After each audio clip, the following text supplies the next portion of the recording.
You are listening to the Take a Step podcast, where we help growth-minded young professionals live every day on purpose. My name's Josh Johnston, and today we've got a quick hitter that's filled with tactical information that you can take and really apply and actually see some impact in your life today.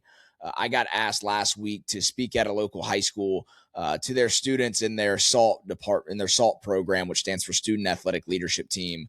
About 40 students. I got asked to speak on building healthy habits, and specifically what it takes to actually initiate the build of those habits. So I'm going to give you guys a good overview of what I talked about, because it doesn't just apply to high schoolers. It applies to high schoolers, college students, people that are starting their career, people that are building families, young fathers, young husbands, entrepreneurs, people. Like it does not matter what phase of life you're in. You're never too old to start building healthy habits. So with that said, you guys enjoy.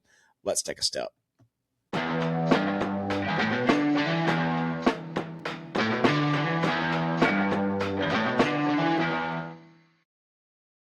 What's up, guys? So just last week, I had the privilege and honor of speaking at a high school right down the road from me. They asked me to come speak to their SALT program, which stands for Student Athletic Leadership Team. It's a really cool organization that brings in representatives from each sports program in the school to really work on leadership development, equipping them with life skills so that they can not only lead themselves once they graduate high school and move on with their lives, but so that they can be the influential leaders that they are with the right structure in their specific sports teams. So I got the opportunity to go speak to them. I got asked to speak on building habits, building healthy habits, and specifically what it takes to form the habit. So this will be a quick one, but I just wanted to give a little overview of what I spoke to them about.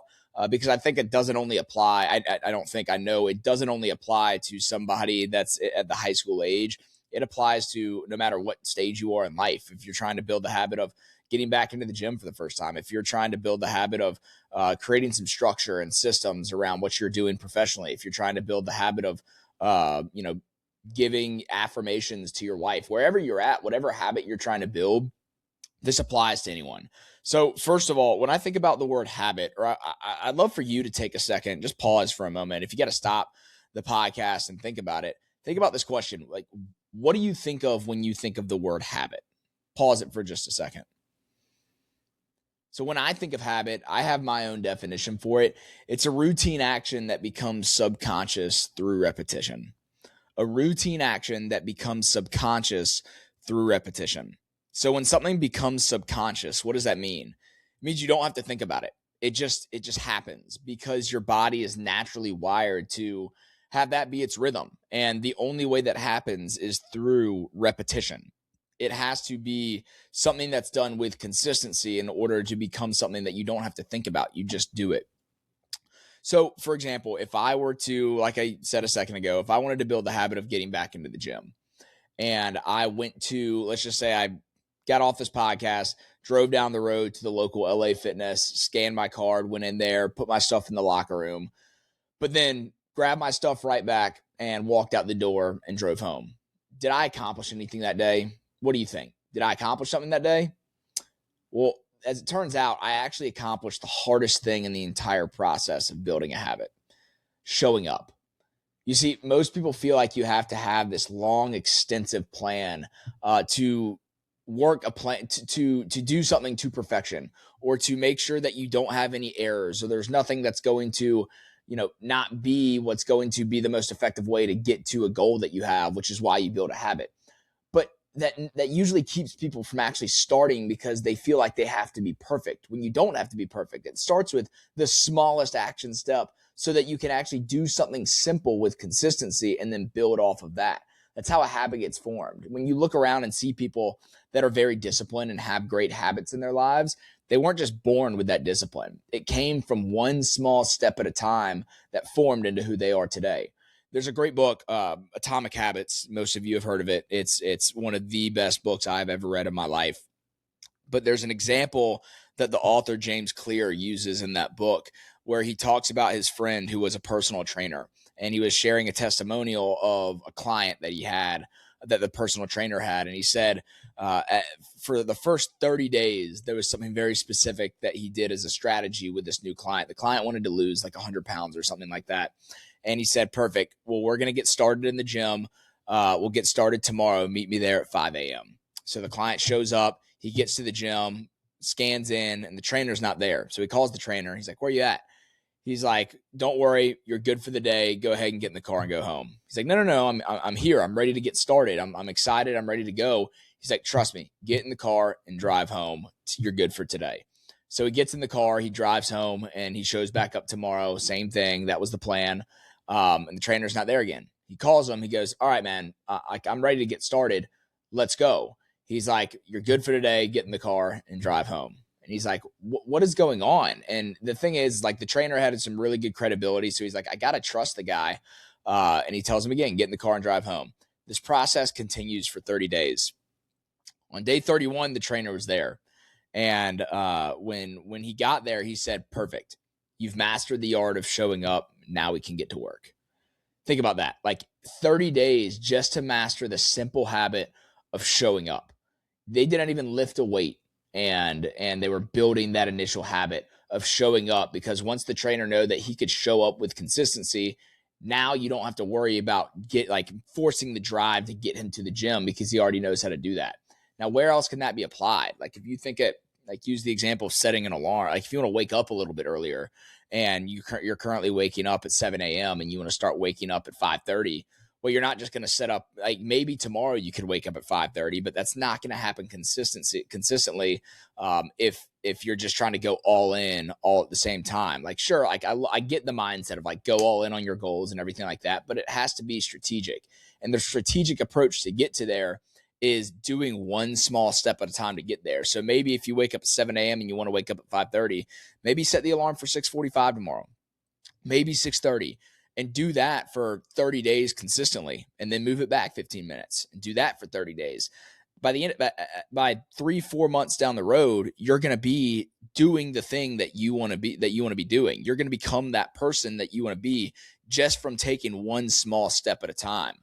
If you want to build an emergency fund, or if you want to build your savings to, let's just say you have 10 grand in savings right now, and you want to build a liquid savings account to 100 grand. Okay, well, great. That sounds nice, but how does that happen? $1 at a time, one penny at a time. So if you want to start putting back $50 from your paycheck every single time you get it to that liquid savings account, great. And then grow it to 75, then grow it to 150, then grow it to 200, then 500. But all of that happens from getting consistent with the smallest activities possible. So don't overwhelm yourself with feeling like you have to be perfect. All this, like, boils down to is the same mindset that I talk about with everything. Your action produces clarity. The smallest action. When I say action, I mean any action. Like, setting the alarm to wake up at 6:45 versus 7 o'clock is a very small action, but eventually it's going to give you clarity on how to actually continue to move forward. And eventually you're going to be waking up at 5:30. If you're investing into your savings account, the smallest action in the world is investing one penny. Maybe it seems like nothing. Like, to be honest, that is very, very small. You should probably start a little bit bigger than that, but it still is the same principle, because you can start that, do that with consistency, and build off of that. And that applies to any other area of life. So there's another example I want to use, just for like a practical, real world example that was really impactful when I heard it for the first time. A few months ago, I had a guy named Daryl Roberts on the Take a Step podcast. He founded an organization called Live 2540, which serves children in Liberia. They've built hospitals, they've built education systems. And I think I might go back and figure out it was a little different. It was either 29 or 39,000, but I believe it was 29,000 kids that they served this past year in Liberia, just through their efforts, which is amazing. But it didn't start with that. He started the way that the organization started is he felt like he was guilted into a mission trip where they went over to Liberia. I think they were building houses, and he was super bored one day, and he was just like, golly, I'm not enjoying this. So he went to the guy who was leading the mission trip. He was like, hey, is there, like, I love interacting with kids. Is there, like, kids I can hang around with and, maybe just play around with for a little while? And he was like, yeah, all these, the parents of the people whose houses we're building, they have some children here. This is where they are. Go over and have a good time. So he goes over, and there was like 50 kids that he looked into their eyes, and he just saw this, like, desperation and this just like craving for attention, for presence. And he felt that. And he was like, something touched me in that moment where I realized this is what I need to be doing. So when he came back, he was a very successful person in the world of real estate and investments. And he was like, you know what? God's calling me to this. I don't know what it looks like. I just know this is where I need to go. And I asked him, I said, so did you have a clear understanding of like what is currently Live 2540, those 29,000 kids that you serve today? Was this part of the vision when you first took that step and started? He said, absolutely not. I had no idea any of this was possible, but through taking small, consistent steps over time, God opened up the path. And it's the same principle with building a habit. Through taking one small step at a time, you can build some of the healthiest habits of your life. So when you look at what habits to build, how do you go about doing that? Well, identify the buckets in your life, the areas in your life that are the most important to you. For us at Take a Step, we use the STEP framework: strength, tribe, expertise, and praise. Strength being your ability to withstand adversity. So think your mental health and your physical health. Tribe being the relationships that you allow to have an influence on you. So your friends and your family. Expertise being the work that God has uniquely designed you to do. So your work and your finances. And then praise being that which is idolized through your lifestyle, the tree and the fruit, which is what we call it. The tree being your spiritual formation, and then the fruit being how that's lived out externally. So those are really the buckets that we use to Take a Step when identifying the right actions to be taken to build unstoppable habits. So like when you really boil it down, why is each area important? Well, it's because it's building the person you want to become. And it's very important to specify and clarify what those areas are and who you want to become, because most people just focus on what they want to be doing, when, in my opinion, people should put more effort into focusing on who they want to become. So my advice when anyone's trying to build a habit for the first time isn't trying to isn't identifying all these areas so you can set a habit and try to attack every single habit in each area, but just pick one. Like, what's one bucket, one area where you would really like to develop, and go all in on that? Because here's what's important: the way you do one thing is the way you do everything. You may have heard me say that before, and it is so true. For me, it was my fitness. When I first started taking action on my fitness for the first time, it developed a discipline in me that had a ripple effect in everything else around me. It got me around the right people that allowed me to really value true relationships.